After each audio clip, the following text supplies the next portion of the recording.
animée d'une église d'Indianapolis, vibre d'anticipation sous le jour lumineux. Jim Jones, jeune et charismatique, capte l'attention d'une congrégation enthousiaste. Sa voix puissante résonne, emplissant l'air de promesses d'espoir et de justice sociale. Les visages des fidèles, pour la plupart des minorités et des défavorisés, reflètent une profonde admiration et dévotion. Un attrait palpable et irrésistible émane de Jones, captivant chaque âme présente. Leurs yeux brillent de la promesse d'un avenir meilleur, suspendus à chacun de ses mots.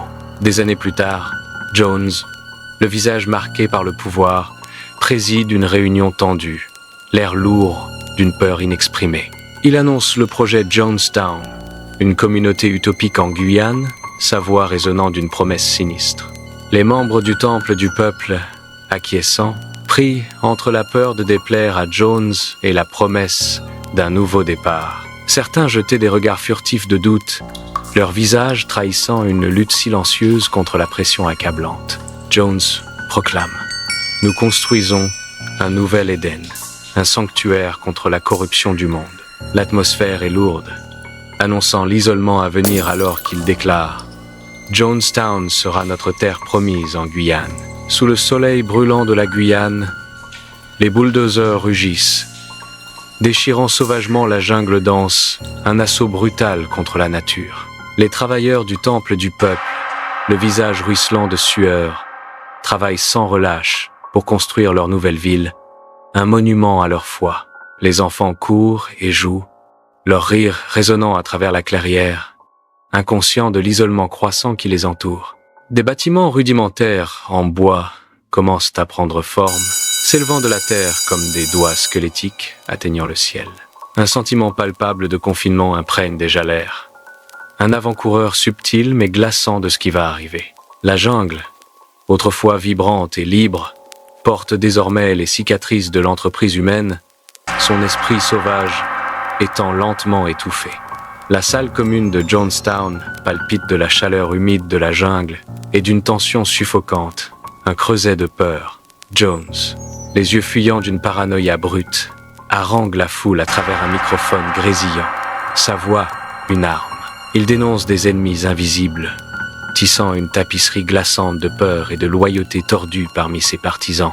Des visages épuisés, pâles et tirés, trahissent le poids de cette nuit oppressante. Pourtant leur regard reste fixe. Les membres visiblement terrifiés, les yeux écarquillés d'appréhension, s'accrochent à chaque mot insidieux, piégé dans sa toile. Des enfants innocents, leur visage un mélange obsédant de confusion et de compréhension naissante, regardent leur monde s'éroder. Un petit avion, annonciateur d'espoir, descend sur la piste d'atterrissage rudimentaire de Jonestown, soulevant de la poussière. Le membre du Congrès américain, Leo Ryan, et son équipe émergent, leur silhouette se découpant sur la lumière crue. Jones s'approche, un sourire forcé plaqué sur son visage, un masque dissimulant à peine la tension bouillonnante. L'air crépite d'un conflit tacite alors que Ryan et Jones se rencontrent, leurs regards figés dans une bataille silencieuse de volonté. Les membres du temple du peuple font la queue, certains affichant des sourires forcés, d'autres avec des yeux qui papillonnent nerveusement. De subtils et désespérés appels à l'évasion scintillent dans leurs yeux, espérant que Ryan remarquera leur silencieux appel à l'aide.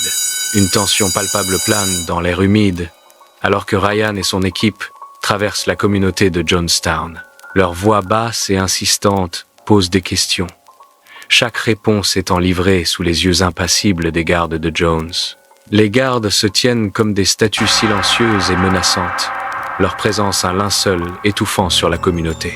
Le regard de Ryan balaie les visages, apercevant des signes de détresse, des joues émaciées et des yeux qui se détournent. Il tente d'offrir une assurance, une bouée de sauvetage désespérée vers la liberté, mais la peur des représailles est trop grande.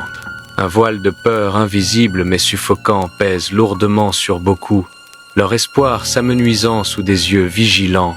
La piste d'atterrissage poussiéreuse dans la jungle dense ronronne avec le moteur d'un petit avion, tandis que Ryan et son équipe précipitent les défecteurs à bord. Soudain, Le périmètre de la jungle éclate dans un déluge assourdissant de coups de feu, brisant le fragile espoir d'évasion.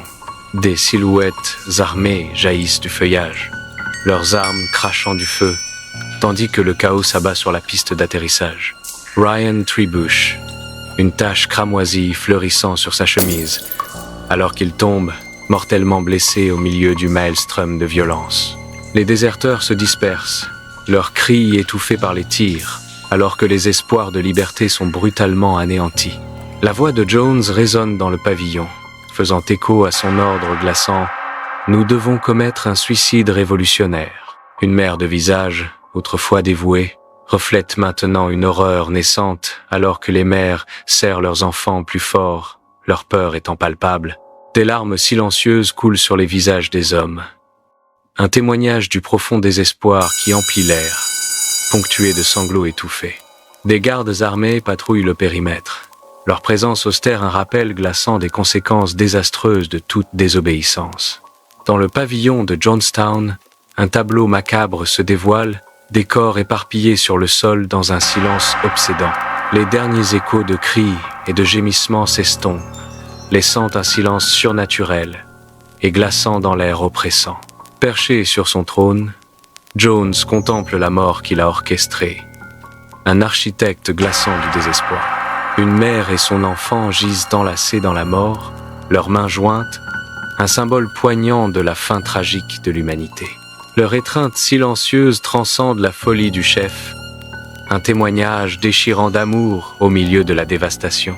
Un silence étrange plane sur Jonestown, rompu seulement par le bruit rythmé des rotors d'hélicoptères fendant l'air lourd. D'innombrables corps gisent éparpillés sur le sol. Une mosaïque glaçante de mort, saisissante sous la lumière du matin.